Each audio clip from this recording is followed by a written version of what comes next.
Hello friends, आज हम बात करेंगे रसिया और यूक्रेन के बीच होने वाली कॉन्फ्लिक्ट की, जिससे कि लोग वर्ल्ड वार 3 के रूप में देख रहे हैं। तो सबसे पहले हम बात करेंगे कि कॉन्फ्लिक्ट किस वजह से है। दरअसल ये कॉन्फ्लिक्ट इस वजह से है कि यूक्रेन में दो स्टेट हैं, एक है डोनेक्स और दूसरा है लुहांस। ये दोनों स्टेट हैं जिन्हें रसिया कहता है कि सेपरेट कंट्रीज़ होने चाहिए, और दरअसल ये रसिया चाहता है कि ये कंट्रीज़ या ये स्टेट्स इनके अंडर में हो, और यूक्रेन चाहता है कि वो उनके देश में सेफ रहें। इस वजह से ये कॉन्फ्लिक्ट पूरी तरह बना हुआ है। और इससे पहले भी रसिया ने 2015 में क्रीमिया के ऊपर अटैक किया था और क्रीमिया पर कब्जा किया, जिस वजह से यूक्रेन पहले से ही डरा हुआ है कि उनके इन दोनों स्टेट डोनेक्स और लुहांस पर भी वो कब्जा न कर ले। इस वजह से यूक्रेन जो है वो कॉन्फ्लिक्ट करना नहीं चाहता, और रसिया ने दरअसल नवंबर से 20 नवंबर से अपने सोल्जर्स वहाँ पर भेज दिए थे।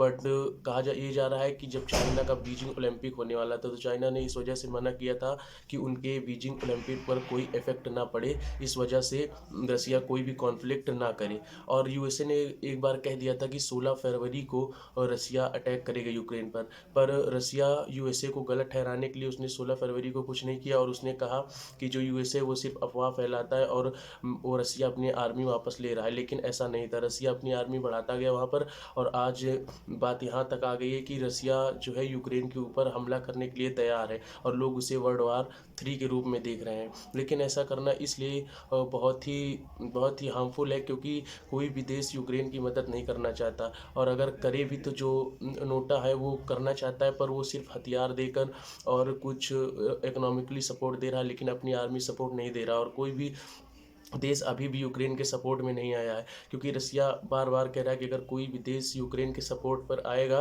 तो वो उसको न्यूक्लियर पावर अपनी दिखाएगा। इस वजह से कोई भी देश अभी तक उसके सपोर्ट में नहीं आया है, और वहाँ पर यूक्रेन में जो उनके सिटीजन्स हैं वो अपने सिटीजन्स को तैयार कर रहे हैं वार के लिए, उनको ट्रेनिंग दे रहे हैं। दरअसल ये कॉन्फ्लिक्ट इसलिए क्योंकि रसिया चाहता है कि जब से सोवियत संघ खत्म हुआ है तो वो टूटा है, वो सोच रहा है कि जो उनके पड़ोसी देश है, जो उससे कम पावरफुल है, जो उसके पड़ोसी देश है, वो उस पर कब्जा करे। इसी तरह जो मंगोलिया है, पोलैंड है, वो इन सब देशों में भी कब्जा करना चाहता है। इस वजह से वो उनके स्टेट्स पर कब्जा करना चाहता है, क्योंकि वो देश उससे कम पावरफुल है। और अगर कंपेयर करें आर्मी की और पावर की यूक्रेन और रसिया के बीच में, तो रसिया के पास टैंक और रसिया की आर्मी जितने भी पावरफुल चीज़ें होती हैं, एयरक्राफ्ट, बॉम्ब्स, वो रसिया के पास यूक्रेन से लगभग 5 गुना ज़्यादा है। इस वजह से यूक्रेन काफ़ी कमज़ोर पड़ जाता है रसिया के आगे।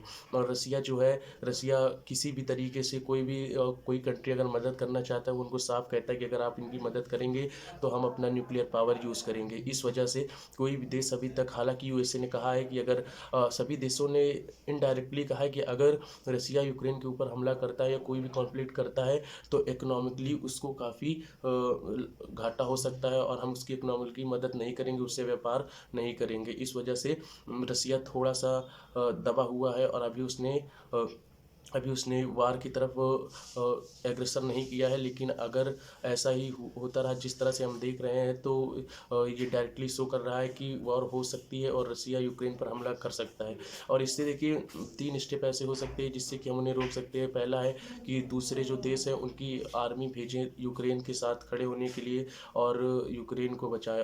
लेकिन इससे क्या हो सकता है, इससे वर्ल्ड वार हो सकता है, और इससे वो वर्ल्ड की हालत ख़राब हो सकती है, जिससे इकोनॉमिक लॉस भी होगा और आर्मी लॉस भी होगा। और कहा जाता है कि अगर रसिया ने यूक्रेन पर हमला किया तो लगभग 50,000 सोल्जर्स मारे जाएंगे यूक्रेन के।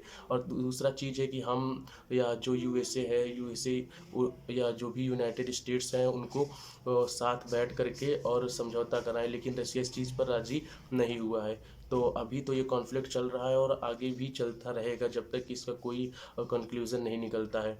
तो अभी तो रसिया और यूक्रेन सीधे सीधे वर्ल्ड वार की तरफ अग्रसित हो रहे हैं। Thank you.